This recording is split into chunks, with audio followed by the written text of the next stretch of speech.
Demi membalas suaminya yang selingkuh, dia melakukan hal nekat, menjadikan suami dan selingkuhannya sate daging, lalu memanggangnya di halaman rumah. Meski polisi mengepung, dia tenang menikmati daging itu. Di penjara, sifat kejamnya membuat dia jadi pentolan. Teman selnya harus begadang mengusir nyamuk untuknya, tapi jika ada satu saja yang lolos, besoknya teman itu langsung dihajar. Hal itu pada waktu itu. Penguasa penjara sewenang-wenang, tapi tak menyangka masa jayanya usai karena datang tahanan yang lebih kejam. Gadis itu Jinzi, baru 18 tahun. Meski tak membunuh, dia menyerahkan diri ke polisi dan mengaku menculik serta membunuh bocah 5 tahun. Detektif Lao Cui curiga ada yang janggal. Namun karena pelaku asli belum tertangkap dan ada tekanan publik, Lao Cui membiarkan kasus berlanjut. Jinzi pun ditahan atas tuduhan pembunuhan. Tak lama, di depan para wartawan, Jinzi dengan hati-hati. Namun, saat harus memilih bantal untuk membekap anak itu sampai mati, dia bimbang. Panik, dia melirik Lao Cui di kerumunan. Lao Cui menunjuk jam tangannya. Jinzi mengambil bantal cokelat, berusaha tampak garang demi menutupi gugupnya.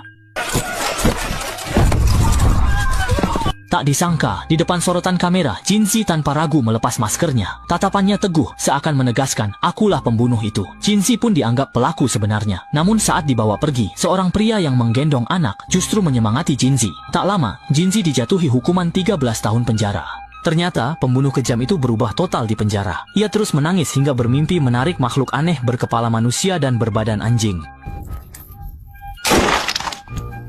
Sejak itu, Jinzi berubah drastis. Ia telaten membantu narapidana tua berjalan dan melayani mereka, bahkan membersihkan kotoran. Saat ada yang sakit parah, ia pun rela mendonorkan ginjalnya. Selanjutnya, ia giat belajar keterampilan baru, dari potong rambut hingga memasak dengan sangat mahir. Ia bahkan diberi penghargaan penjara dan dijuluki Jinzi yang ramah. Namun, itu hanyalah kedok. Menghadapi napi yang kasar pada teman sel, Jinzi tampak tenang. 3 tahun ia merawatnya, tapi anehnya, akibat perawatan teliti Jinzi, kondisi napi itu justru memburuk hingga akhirnya meninggal dunia.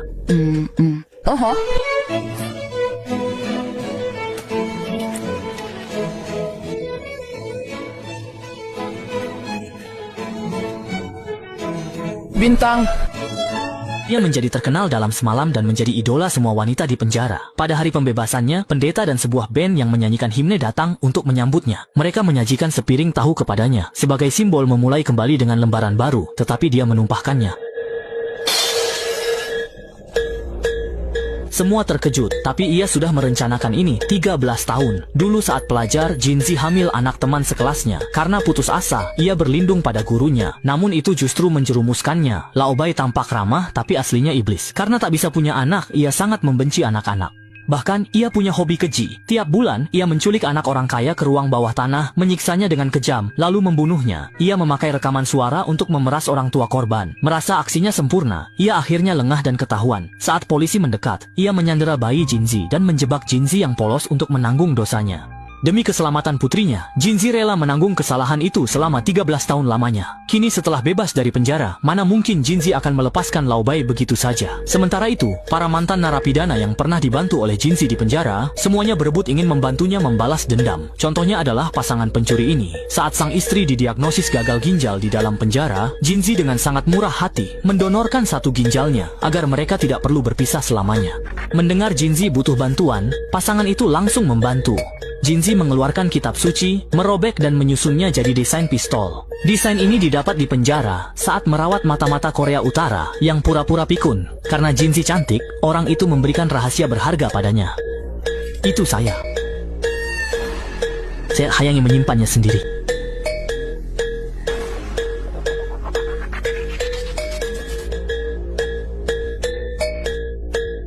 Pistol itu cepat diselesaikan mereka. Jarak tembaknya dibuat sangat pendek, agar Jinzi bisa melihat ketakutan gurunya dari dekat. Kini semua siap. Dia lalu mengajak mantan narapidana yang dulu ditindas. Setelah bebas 2 tahun lalu, atas perintah Jinzi, dia sengaja mendekati sang guru, bahkan menikahinya demi informasi.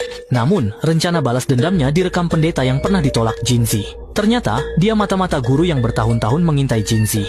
Mengetahui itu, guru marah dan memanggil dua pembunuh untuk menghabisi istri serta Jinzi. Pembunuh bersembunyi di jalan, menunggu Jinzi muncul, lalu diikat Miyun ke mobil. Sadar takkan menang, Jinzi pura-pura pingsan saat pembunuh membalikkan badan. Ia mencabut pistolnya.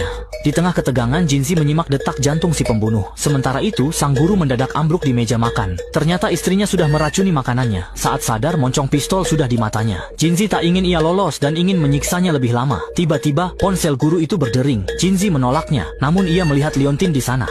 Itu kelereng korban pembunuhan bertahun-tahun lalu. Jinzi punya 4 buah. Melihat senyum guru itu, ia sadar anak itu bukan korban pertama. Jinzi menatapnya tajam, memaksanya mengaku. Namun pria itu santai saja. Kesal, Jinzi mencekik dan menghajarnya. Agar tak kabur, ia menembak kaki pria itu lalu menggeledah rumahnya. Bersama temannya, ia menemukan bukti rekaman di bawah meja. Terakhir Jinzi menemui polisi lama dan menyerahkan kelereng itu. Jika saat itu kebenaran terungkap, mereka semua pasti tidak akan mati. Bukankah begitu? Kau tahu perasaan seperti ini. Ini adalah perintahku. Ucapan Jinzi menyadarkan Lao Cui. Melihat rekaman penyiksaan anak-anak, ia menyesal dan setuju membantu Jinzi membalas dendam. Ia segera menghubungi keluarga korban. Meski sudah lama mendengar suara dan melihat penderitaan anak-anak mereka, sebelum tiada tetap menghancurkan hati mereka. Amarah mereka meluap, ingin rasanya segera menghabisi Lao Bai. Setelah tenang, Jinzi memberi 2 pilihan. Serahkan ke hukum, tapi di Korea, dia hanya akan dipenjara seumur hidup. Kedua, balas dendam sendiri. Kini dia sudah tertangkap, mereka bebas bertindak. Begitu Jinzi selesai bicara, keluarga korban serentak memilih opsi kedua. Namun, cara menghukumnya jadi perdebatan, satu persatu atau bersamaan. Diskusi mereka disiarkan langsung ke Lao Bai lewat pengeras suara. Saat itu, Lao Bai merasa jadi sandera sungguhan. Tak lama, mereka mengundi urutan masuk. Seorang pria menyadari paman di sebelahnya cuma membawa tongkat kayu, yang terasa terlalu sopan untuk menghadapi iblis itu. Jadi, ia pun dengan baik hati menyerahkan pisau yang ia pegang. Pakai punyaku saja ini.